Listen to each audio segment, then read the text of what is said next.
जिन वादों से हमने अपनी शुरुआत की थी, प्रशांत जी की यात्रा, प्रशांत जी की शुरुआत इसी बात से हुई थी कि बिहार में शिक्षा और पलायन, शिक्षा और रोजगार, इन दोनों पर कोई भी राजनीतिक दल या नेता ध्यान नहीं देते हैं। और वो तो इसका फायदा उठाते हैं कि लोग भी, बिहार में लोग भी इन दोनों मुद्दों की अहमियत नहीं समझते हैं।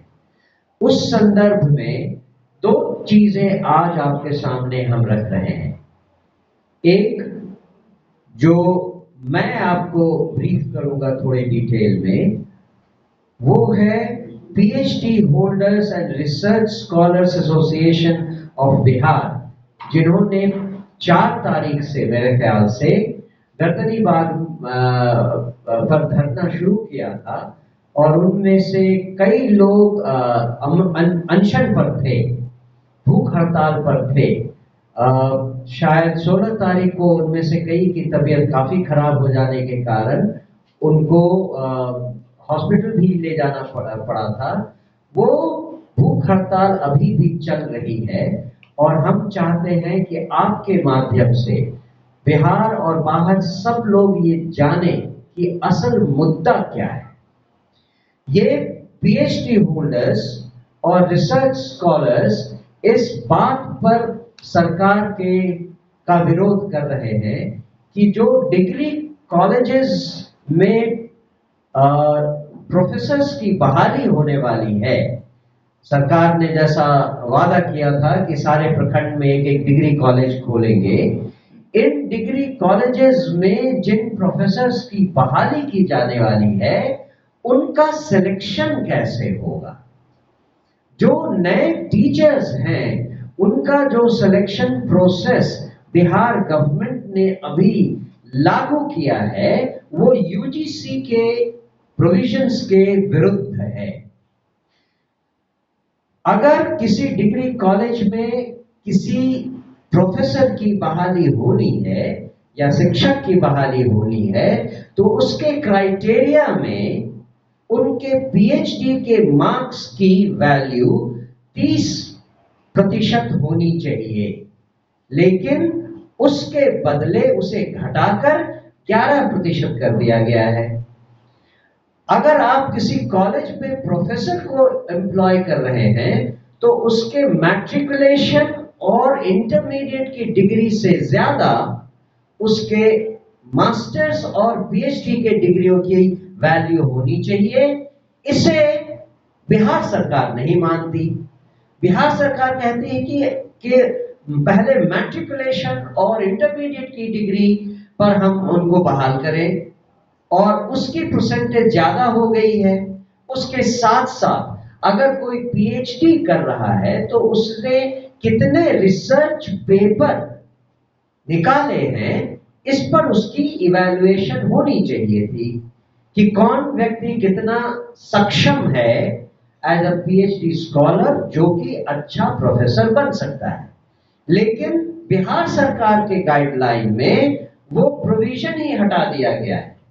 जो research paper, published research paper की वैल्यू एक प्रोफेसर के लिए होनी चाहिए थी वो उन्होंने हटा दी है। और एक अंतिम बात जो कहेंगे कि बिहार सरकार ने ये डोमिसाइल नीति को बिल्कुल उलट दिया है। भारत के किसी राज्य में आप जाइए, वहां पर किसी भी ऐसी बहाली में उस राज्य से बाहर के लोगों का परसेंटेज जनरली 20% रखा जाता है। बाहर के लोग, उस राज्य के बाहर के लोग नहीं बहाल किए जा सकते। ये सन ऑफ द सॉइल कह लीजिए या जो भी प्रोविजन कह लीजिए, डोमिसाइल जो नीति होती है उसका बिहार सरकार ने पूरी की पूरी तरह उसकी अवहेलना की है। अभी जो बहालियां हुई हैं हाल में, उसमें अगर मुझे सही से याद है, मैं मोटा मोटी आपको फिगर देता हूं, अगर 200 बहाली करनी है तो उसमें मुश्किल से 40 या 45 लोग बिहार के हैं और 150 से ज्यादा लोग बाहरी राज्यों के हैं। ये बिहार के लोगों के साथ नाइंसाफी है और इस पर जो भूख हड़ताल चल रही है, जनसुराज उनके साथ खड़ी है। छात्रों से संबंधित जो दूसरा महत्वपूर्ण मुद्दा आज हम आपके सामने लेकर आए हैं, उस पर मैं चाहूंगा कि हमारे राष्ट्रीय स्पोक्स पर्सन, राष्ट्रीय प्रवक्ता कुमार सौरभ आपके साथ साझा करें अपनी बात। आप बताइए कि 2 लाख रुपए में कौन सी पढ़ाई करवाई जाती है बिहार में, और वो छात्र जो आपके इस ऋण के सहारे पढ़ाई करने का ख्वाब देख रहे थे, वो अब पढ़ाई कैसे करेंगे और उनको कहां जाना पड़ेगा। इसमें एक और कैच है। पहली बात तो ये है, आपको जानना चाहिए कि 2 लाख से ऊपर का ऋण लेने के लिए आपको बैंकों के चक्कर काटने पड़ेंगे। दूसरी बात, जो 2 लाख से ऊपर का ऋण है उसको अब टैग कर दिया गया है। प्रधानमंत्री जी की एक महत्वाकांक्षी योजना थी, उसके साथ उसको टैग कर दिया गया है। दूसरा, 2 लाख से ऊपर का जो भी लोन होगा उस पर अब इंटरेस्ट देना होगा बिहार के बच्चों को। और ये जो योजना है, इसको अब एक और सबसे बड़ा जो झटका लगने वाला है कि NIRF यानी national institute of ranking framework में जो लिस्टेड इंस्टीट्यूशन हैं, सिर्फ वही इस 2 लाख की योजना में शामिल हो पाएंगे। यानी बिहार के मैक्सिमम कॉलेजेस जिसमें हमारे बच्चे पढ़ रहे थे, वो उसमें 2 लाख की योजना का भी लाभ नहीं। भाई, बिहार में होना ऐसा चाहिए था कि 4 लाख, आपको 202 सीटों का बहुमत दिया बिहार ने, आपको ये बढ़ाकर 4 लाख से 6 लाख कर देना चाहिए था। तो आपने 4 लाख से 2 लाख कर दिया। और NIRF के तहत ज्यादातर जो इंस्टीट्यूशन है बिहार में, वो पहले ही छट जाएंगे। जो सिर्फ प्रेस्टिजियस इंस्टीट्यूशन हैं, जो बड़े संस्थान हैं, सिर्फ वो रहेंगे। और आज कोई प्रेस्टिजियस इंस्टीट्यूशन का फीस, पूरे कोर्स का फीस 6 लाख, 8 लाख, 10 लाख रुपए से कम नहीं है। तो बिहार की सरकार और सम्राट चौधरी जी को यह जवाब देना चाहिए कि बिहार के छात्रों के साथ ये धोखा और चुपके से क्यों किया गया। ये कहीं भी मीडिया में नहीं है, इसको प्रकाशित नहीं किया गया है। एक तरफ युवाओं से रील बनवाने के लिए और उसका व्यूज पर 10,000 रुपए की आप प्रोत्साहन राशि देंगे कि सरकार की तारीफ करिए, हमारी बड़ाई करिए, आपको हम पैसा देंगे। लेकिन छात्रों का, उनके हक का 4 लाख रुपए को 2 लाख कर दिए। कहीं मीडिया में इस पर एक शब्द नहीं है। इसकी कॉपी हम आपको प्रदान कर रहे हैं।